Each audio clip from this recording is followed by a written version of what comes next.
Thanks, Tim. Good morning. Just first of all, just really proud of our team at this point in the season. You know, we've got 6 games to kind of really evaluate, and I think we've made a lot of progress in areas. I'm excited about having some time next week, next couple weeks to really put our best foot forward to the second half of the season. Really evaluate, self-scout, a lot of stuff, crossover stuff.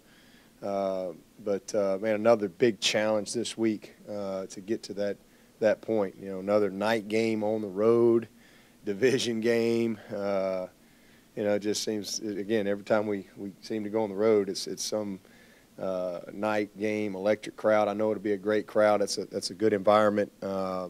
We really had a tough time up there a couple of years ago. They had a bunch of big plays on us, and we were fortunate to get out of there. But I will say this about our team: I love how they've come to work this week. With a short week, kind of a different routine. Just their mindset that they came back on Sunday, because that's usually their off day. They're not used to coming in here on Sundays, and now all of a sudden they're back in here on Sunday, and it's a Monday mindset, Monday meetings, practice, Sunday night, and Mondays are always long days for them anyway. That's kind of their lab days, and then to come back in here in another late practice, because we usually practice late on Mondays. I just like how they've responded. They've been very workmanlike and just kind of about their business. I think they're excited about this trip. We got a lot of guys who've not been to Syracuse, and so looking forward to going up there. But again, this is another tough challenge for us. I'll say this: Dino has done an awesome job. Kind of like what I said last week about Wake Forest and Coach Clawson. I mean, I just think we got a bunch of great coaches in this league, and that just are doing a great job with their programs, and you can just see it. Some of them I don't get to see as much. We don't play Virginia every year, but I kind of keep up. And man, you look at what Bronco's done up there at Virginia, and just building that program back. Obviously, what Coach Rick's done there down in Miami.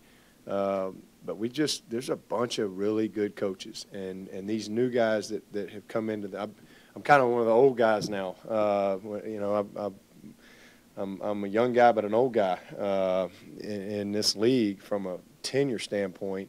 So I've seen a lot of change and a lot of transition. This is my, as a matter of fact, Friday night will be my 9-year anniversary of my interim job. October 13th was when I was hired as an interim coach, and so over this 9-year span, I've seen a lot of change, a lot of transition with the coaches. And I tell you what, man, this is a great group of coaches in this league, and Dino is outstanding, and you can just see it kind of coming, and this is going to be a really tough division opponent for many years. As long as he's there, I know he's going to do a great job, and he already has. But a much improved football team from last year. We kind of jumped on them last year and just got up. Their quarterback got hurt, and the game kind of got away pretty quickly. But we expect a hard-fought, 4-quarter battle going up there. They'll be excited for this matchup at night, at home, versus Clemson, all that stuff.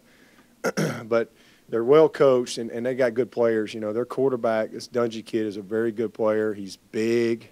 He's a 220-pound-plus guy, 6'3", very accurate, very confident in what they do.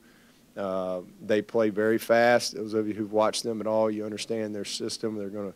If you give them any grass at all, they're going to take it. They get the ball out quick, really hard to get to him. They don't hold the ball a whole lot, and then if you get up in their face and press them, it's catch, cock, and throw. The ball's going downfield in a hurry. So there's a lot of 50-50 balls, a lot of competitive plays, and then boom, their speed sweep is the ball on the perimeter as fast as you can get it. And then, oh, by the way, they got a like 90-pound running back this year. It's crazy that they actually will hand the ball to some. So they do some neat stuff. They've got every screen known to mankind that you can think of.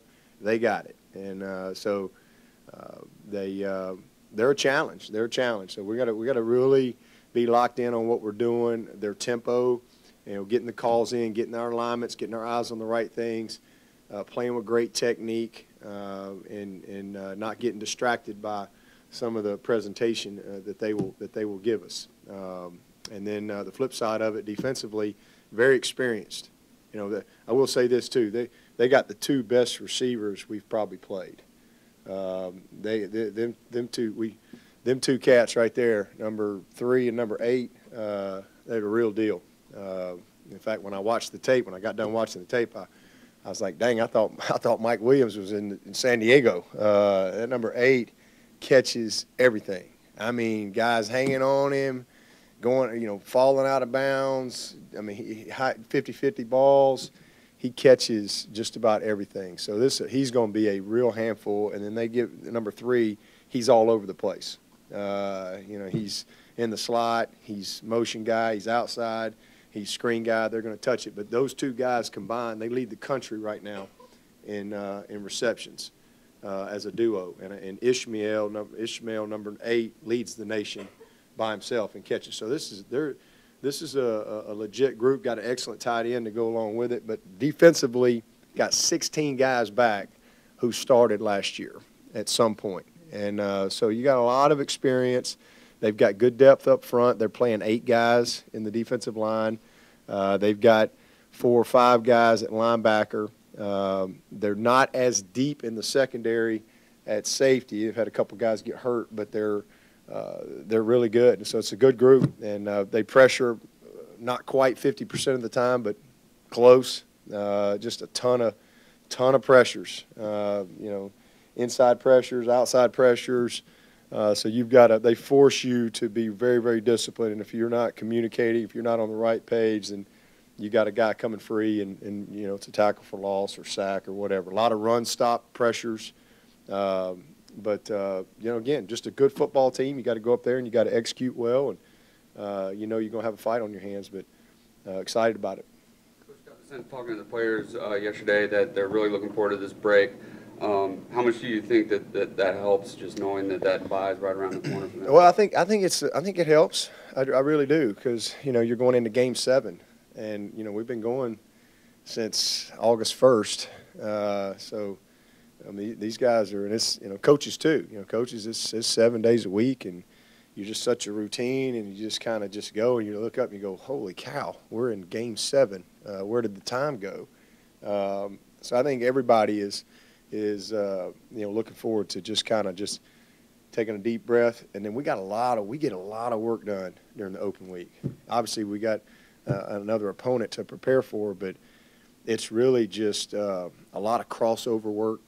We really study ourselves a lot, as if we're playing each other, to really just use our resources and our minds that we have here to break each other down and just try to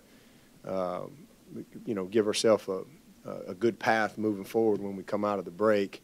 So that's a lot of it. And plus, we prepare for the rest of the season. I mean, that's just a part of your open date, plus getting healthy and just kind of recharging. But this week's about, emptying the tank. I mean, whatever we got in that tank, we need to empty it. And that's what it's going to take to have a chance to get a W up there. How has Kelly responded to treatment this week? He's been good. Practiced all day yesterday and moved around well, and so I was very encouraged. Coach, could we get a quick update on Justin Foster, how his ankle's doing? Yeah, he's doing good. I think he's going to be able to go this week too. So he practiced yesterday as well.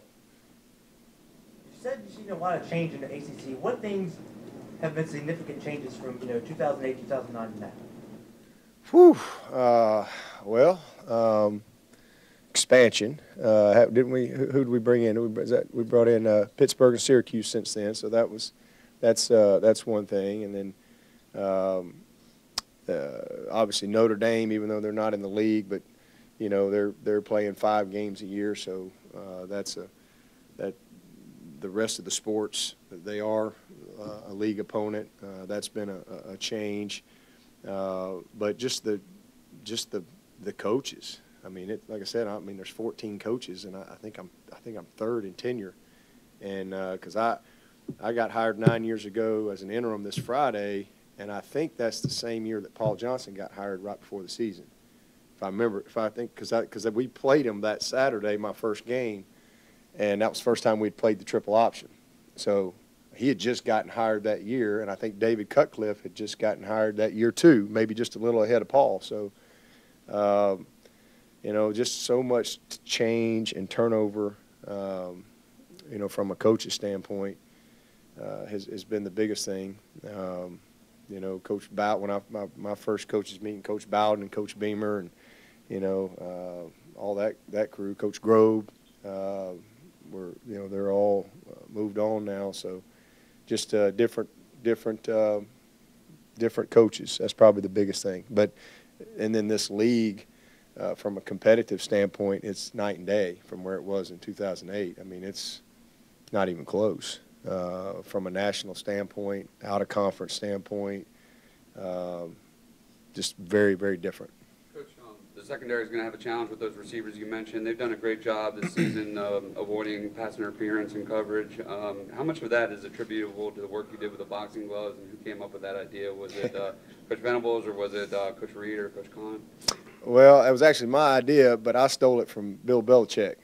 So I don't know if it was his idea or he stole it from somebody else. I have no idea. But I figured he's you know, pretty smart guy, and I figure if it's good enough for him, well, heck, I'll be good enough for us. I just know that, you know, from my standpoint, it was just something we had to improve on. I mean, it was unbelievable. I mean, it was. We were dead last. I mean, we led the world in PIs, and so it's an area that we really need to just improve, and we have. But just something that I wanted to start doing, and that was where I don't even know where I saw it, but I either heard him. I think somebody asked him a question, and that's what he said. He said, you know, I put them in some boxing gloves, and so we've done that, you know, all through camp, and you know, just in our one-on-ones and stuff, just really just forcing them to have to, you know, win with their feet, where they can't rely on being able to grab, and really be able to play with the proper technique, and so we've improved, and you know, listen, you're going to have some calls along the way, but after 6 games, we've made great improvement for sure. Certainly from a distance, but what changes have you seen in this Syracuse program under Coach Babers, because they appear to be on a week-in, week-out basis a little bit more competitive than they were, say, 3 or 4 years ago? Yeah, they are. Well, they have a clear identity. You know, I think they had a lot of transition from a coaching standpoint. One coach come in, and I think he was left in maybe a couple years, and then another coach comes in and just didn't quite work or whatever. But he, you know, Dino's he's just got a plan. There's a clear identity of who they are, and you know, he's an excellent leader, and he's going to do a great job there. You know, I think, like I said, just, you know, he's given them an identity that they need, and they're playing to that. But I mean, they went to LSU, and you know, these guys compete with everything they got. That was a tight ball game in the end. NC State was a tight ball game at NC State. So they've been on the road and had a couple of tough losses, but competed their tails off and held their own. So it tells you a little bit about what they got, and just the heart of their team. You know, the belief of their team. You know, you know, from my eyes, those are things that I look at. Those are things I can tell. I'm looking at a lot more than just the X's and O's and the scheme of what they do. I'm looking at you know, who they are as a team, and I can just tell by watching certain things, you know, if a team really believes in what they're doing, and they do, and it's obvious. You know, we can easily see that. How can you tell a tape read in the film? What do you look for? What do you see? Well, I see their body language. I see how they respond after a bad play. I see, you know, okay, they're down 21-3 on the road. How do they respond? You know, do they keep playing hard? How do they play field goal block? I think you can learn a lot about a team's personality. Just watch the field goal block, watch an extra point. You know, I mean, there's just, you know, you'll find out a lot about the culture of a program or a defense by how they play that one snap. You know, there's just a lot of things that I look at when I watch a team. You know, again, in Baton Rouge, down 21-3, okay, who are you? Next thing you know, it's a 6-point game. You know, those are the things that I look at as a coach. You know, I mean, bad plays will happen here and there. You know, they hit a 80-yard pass over the top. It's one play. All right, and how does that one play affect the rest of the game, the body language, you know, you can just see a lot of things, and whether a team really, really believes in their leader, each other, offense, defense. I mean, you can see a lot of that stuff, and we'll watch a lot of the TV copies to kind of pick up some of those things as well. Sidelines, and, you know, I can just tell you this is a program that's definitely heading in the right direction, and very capable of beating us. I mean, there's no question about it. I mean, we got to play well to win every single week. We know we're going to get everybody's best shot, and we love that. I mean, we embrace that. You know, I don't want to have to sit around and wait on somebody to play bad. I just want to focus on playing good.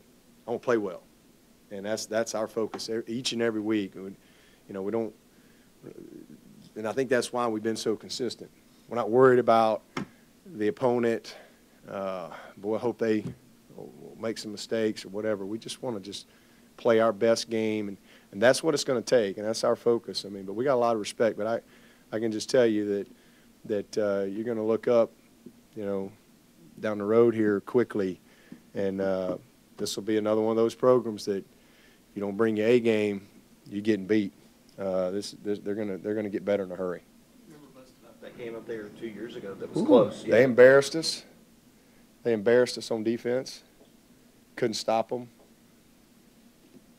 You know, brought in that quarterback. They had I had a couple guys get hurt, and remember we jumped on them pretty quick, and next thing you know, we're in a dogfight. I mean, we couldn't score enough points. What was the final? I don't remember what the final was. What was it? There you go. We couldn't score enough points, though. It just seemed like, you know, it was just big plays, missed assignments. They were running some of that option, midline option stuff, and you know, they went through us that night. They sure did. We were fortunate to win the game.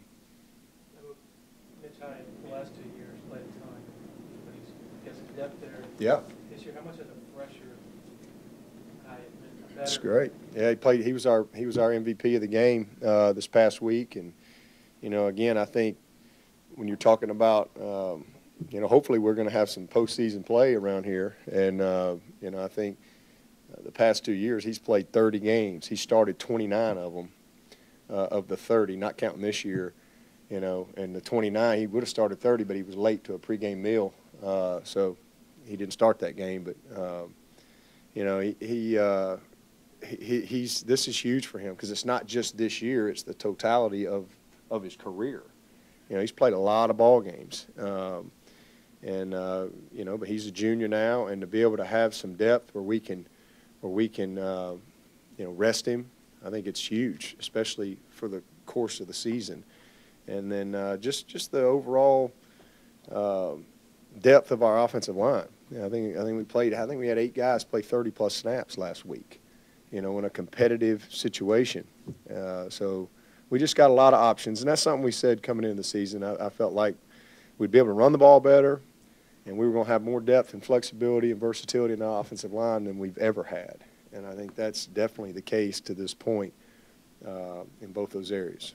A lot of physical tests over the first month of the season. How much more is this last 3-week stretch a bit more of a mental test with the travel, with fluctuating kickoff, short week, all that stuff? That's part of it.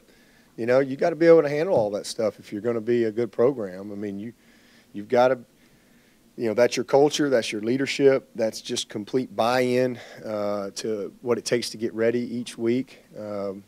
because if you don't have that, then you will be affected and distracted by that stuff. But, you know, fortunately, we've had enough experience now that, you know, our guys just understand.